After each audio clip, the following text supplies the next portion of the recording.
I'm just having a really hard time. I really am. I'm struggling to take some of this nonsense seriously, but if nothing else, it gives us some entertainment here on a rainy Tuesday morning across Kansas City. Tirade Tuesday is a half hour away. Start getting those ready here on 95.7 FM KCMO. Good morning. The snow's coming in tonight, 1 to 3 inches. Luke Doris will be here later this hour to talk about that and more from KCTV5. So Woke 41 Action News is continuing to live up to the moniker. They just are knocking it out of the park on that front here. And they are doing sit-down interviews with federal employees who have been let go courtesy of DOJ.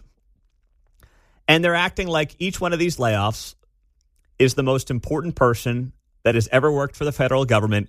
And how are we possibly going to survive? You know, sad to say, we've got 6 radio stations here at Cumulus Media. And unfortunately, there were a couple of folks who had to get let go last year. I don't remember local media covering that. I don't remember local TV interviewing their own layoffs of people that they've had to make over the last year or two. But amazingly now, a 1-year employee at the USDA, who is a probationary employee in Manhattan, Kansas, not exactly in our backyard here in Kansas City, is getting a 3-minute package on Woke 41 Action News. Ask yourself why. We all know why. Because it's about the political agenda. That's why. It's about acting and treating every single layoff like, oh my gosh, we can't possibly cut the federal workforce because look at this person's story. How could you possibly do that to this individual? How dare you? And I'm sorry, but that's not how businesses operate. Yes, you try to protect good workers, hard workers, people who are valuable to the company, but you can't make decisions simply based on like who's a good guy or who's a good woman. You just can't make business decisions like that. And when you have a bureaucracy as bloated as this federal government with $36 trillion in debt and $2 trillion annual deficits, we are adding $2 trillion a year to the deficit. You kind of have to break the whole thing. And you have to quickly make changes to try to get this thing under control. And basically what they said is, and what they determined is, those who are probationary employees, meaning they're new hires, are going to be some of the first ones to let go. Maybe it's not the fairest way to do it, but you know what? Life isn't fair. So let's play this Woke 41 Action News package. I also don't remember them doing this for like the Clay Como Ford plant layoffs a couple of years ago. 300 some odd people, right, lost their jobs. I don't remember this happening for them either. But of course, for federal employees, I mean, my gosh, get the violin music rolling. KSHB 41 News anchor Gian Kim is amplifying his voice and his story along with those working to advocate for the federal facilities and its people. Imagine being let go from your job and finding out after the fact. It hurt a lot to get laid off, get fired on. Wait, you get laid off and you find out after the fact? Usually you're not told, hey, buddy, you're getting laid off, in a few weeks. I mean, of course, that can happen, but that's usually not how it works. And people in media should know better, okay? Because that's how it goes in media all the time. But listen to how the piece starts. Just imagine. Oh, my gosh. Oh, jeez. How dare you? Especially on my birthday. That's what happened to on his former birthday. USDA probation. Oh, my gosh. How dare they? I mean, I really do have empathy. I have empathy for anybody who loses a job, but you guys are making it difficult for me with this kind of nonsense. Especially before this spring solstice. I've been terminated. Sometimes you go, this sucks. And you go, right before Christmas. So that's just one other thing you throw on there. But there's no good time of year to get fired. Yeah, no. So this guy, just so we're all clear, is Cole Peterson. And as KSHB writes in the article, he reached out to them, okay? They didn't find him. He lives in Manhattan, so he's not around the corner. He worked for the USDA. He reached out to Woke 41 and was like, hey, come on out, tell my sob story. And of course, Woke 41 is like, how quickly can we be out there? Stationary employee Cole Peterson. He was just 5 months away from being a permanent fixture here, the Center for Grain and Animal Health Research. So you just got to keep on going. There's really no alternative. Mortgage on a brand new house and twins on the way. I'm worried that she's going to possibly miscarry because of the stress that it's putting on her. Ryan Flickner.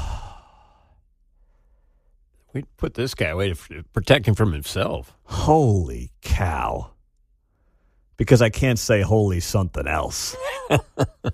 Don't worry, Mark. Don't worry, Mark. I won't make you hit the dumb button. Dude, You could do the first sound and I'll finish it. Yeah. That wouldn't be. I want to feel bad for you, bro. I do. I mean, but guess what? A lot of people have mortgages who get laid off. Having twins on the way, I mean, I admit, that's stressful. That's tough. But, dude, them being like, oh, my wife's going to miscarry because I got laid off. And, oh, my gosh, how are we possibly going to make it? You know what? We've all been between jobs. When I started doing this crazy career, I was, doing multiple side hustles at the time as well. Because you do what you got to do. You got any just little violin music for me here, Mark, before I keep this going? You got something good for me? Oh, yeah, this is very well done. Oh, man.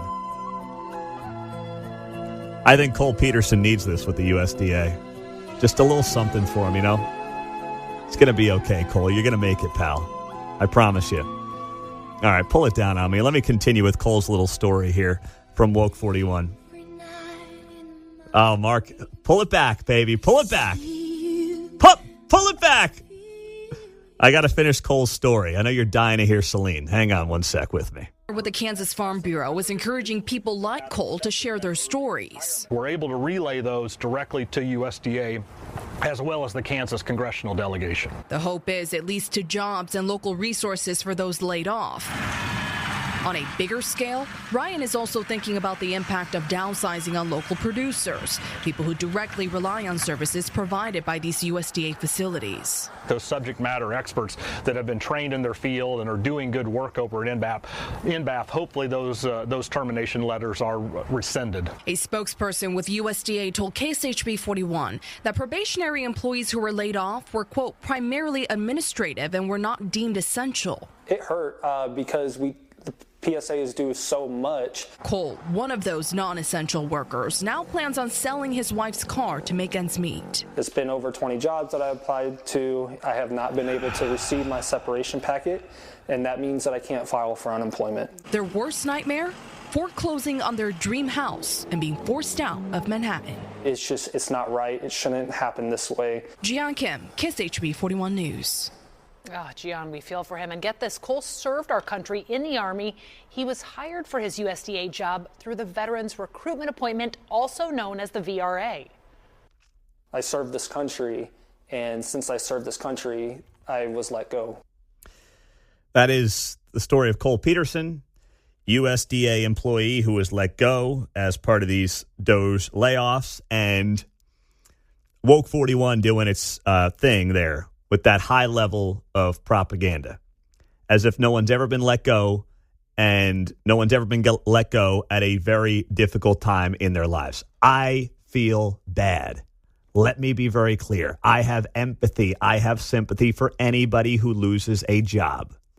But treating government workers like a protected class of employees that should just be living under this guise of, well, I've got this job for life. That's not how I feel today. I mean, I show up every day, try to put on, a good show for you 4 hours a day. The ratings would suggest that you guys are liking where this show is at. We're very happy about that. You're sharing the show with friends, family. We appreciate you doing that in Kansas City. But every single day, I know that I got to show up here and put on a decent show for you. And if not, they can get rid of me in a heartbeat. And trust me, they will if that day comes. I don't take it for granted being here. But for some reason, with government employees, people have tried to convince us over the last month, like they can't ever lose their jobs. And I'm sorry, welcome to the real world. I know that's how you feel about your job, whether you have a job, a standard W-2 job, you're running a small business, whatever it might be, you know you got to perform every day. And yes, some days are better than others. Some shows are better than others. Some segments are better than others. Like, that's just how the world works. But my gosh, I'm sorry you lost your job. But dude, I'm just not going to sit here and cry about it with you. I'm not. You got kids on the way. You got a mortgage. Get going. Oh, I've applied for 20 jobs. Okay. Well, I don't want to give somebody too much advice, but I did find Cole Peterson's LinkedIn, and I know you'll be shocked to learn that his pronouns are on his LinkedIn page. I'm getting pissed now. I'm just saying. I might take the pronouns off the LinkedIn page to start. And yes, he worked for the Army, and God bless him for that. But, he's largely been a human resources guy. Not that there's anything wrong with that. That applies to a lot of sectors of the economy. But, let's not also act like we're talking about, purple stars here. 913-408-7957. Let's go to Jason in Olathe. What's up, Jason? You're on KCMO. Hey, Pete, I got good news for this guy. I work for a ready-mix company, ready-mix concrete, and we are hiring right now, and we have a plant in Manhattan. And, yes, he would have to switch, careers, but we help people get their CDL2 if they're qualified. And start at $25 an hour. We're literally hiring right now. We can get him 60 hours a week, so that's a pretty good paycheck. So, jobs are out there if people are looking for them. And, so he can come on over and we can get him into the construction sphere and probably, turn his political life around as well. That's very nice of you. Such a nice man. That's very nice of you, Jason. What's the website there? It's pitneysconcrete.com. And we have 27 plants in the area, so we can keep him busy in the years to come because we were always busy. So, all right. Well, you know what? I'm glad you're looking out for fellow Kansans. That's very nice of you, Jason. I appreciate you calling in, man. You bet. Have a great day. All right. You as well. In the meantime, I hope that Mr. Peterson takes the advice and, he's not sobbing this morning with the rain coming down across the state of Kansas.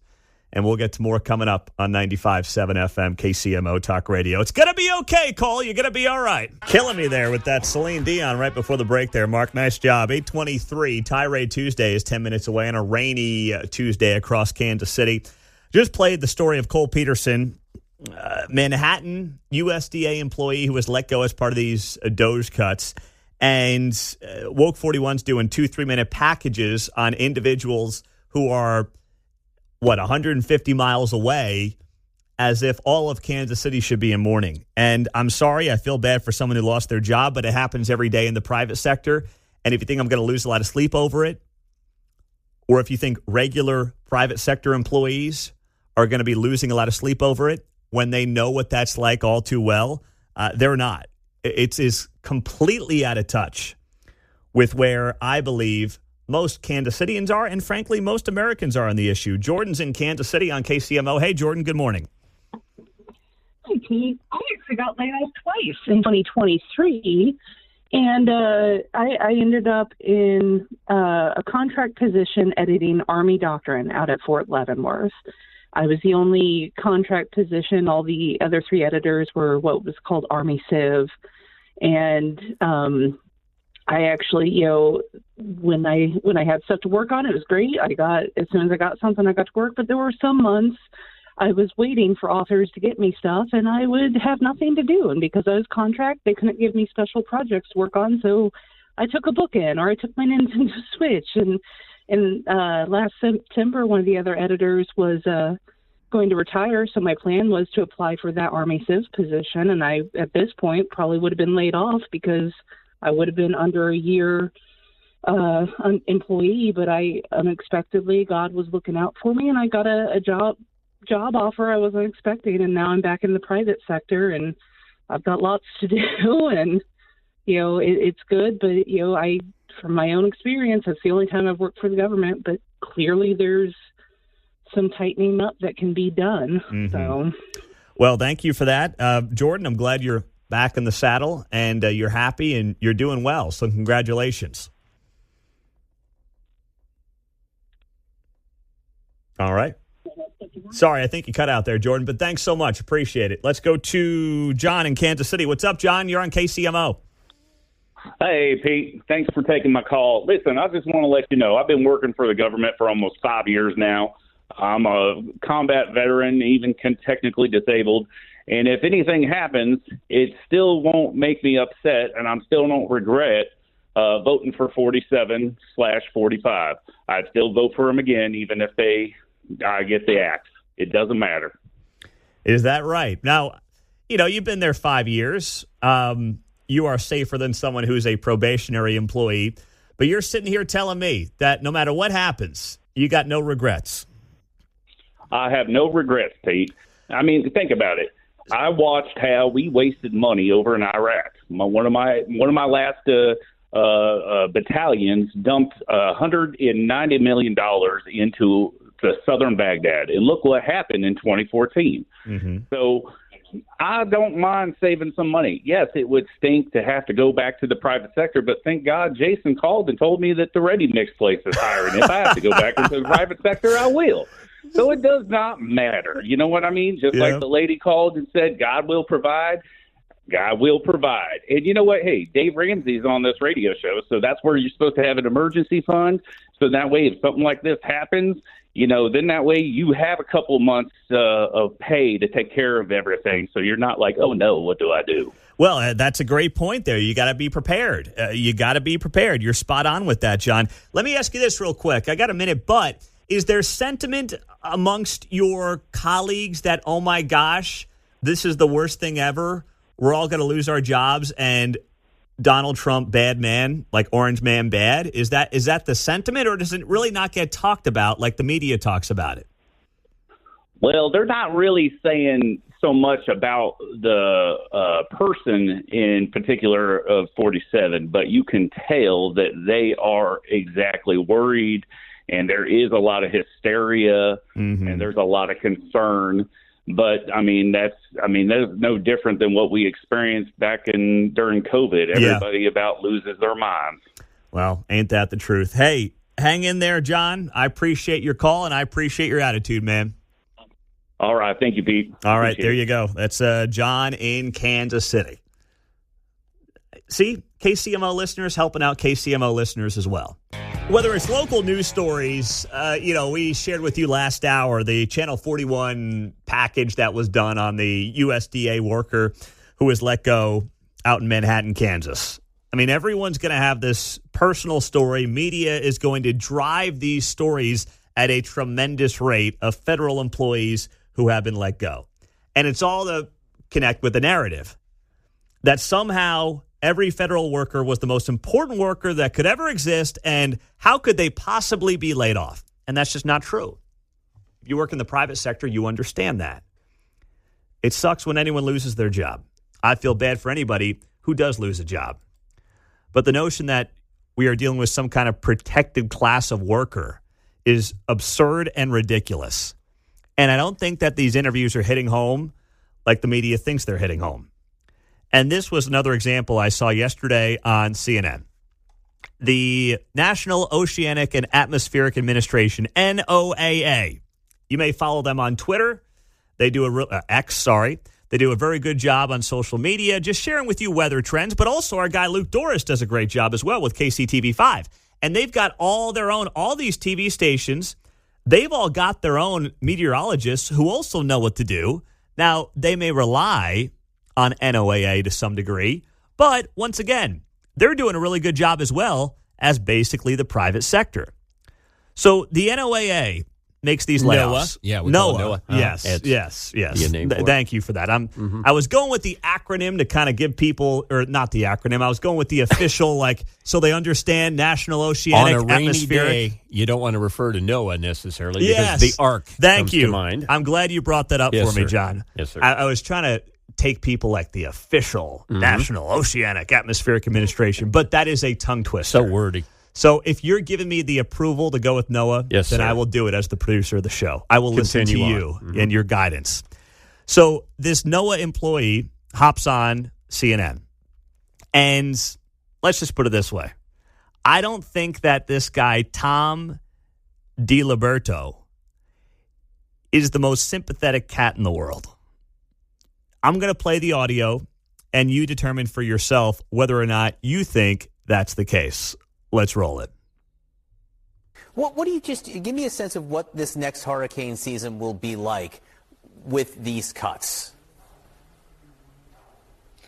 So, they were firing at the Aircraft Operations Center at NOAA in Lakeland, Florida. That's where the hurricane hunters are. I believe the flight director was fired from AOC. There were technicians fired, people who are engineers as well. So we know every single year sometimes those hurricane airplanes sometimes break down or need a replacement part.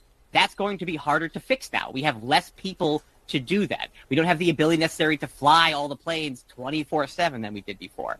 We're also looking at, just in general, more stress on the National Weather Service, who are the folks who make these forecasts. And we know there are firings across weather forecast offices across the United States, across the Gulf of Mexico as well. So basically, you're taking a situation that's already fraught. Hurricane season. That's so important. We always see the impacts of this every single year. And now you're saying, oh, let's tinker with this. That's a horrible idea. In no world does that make anybody safer.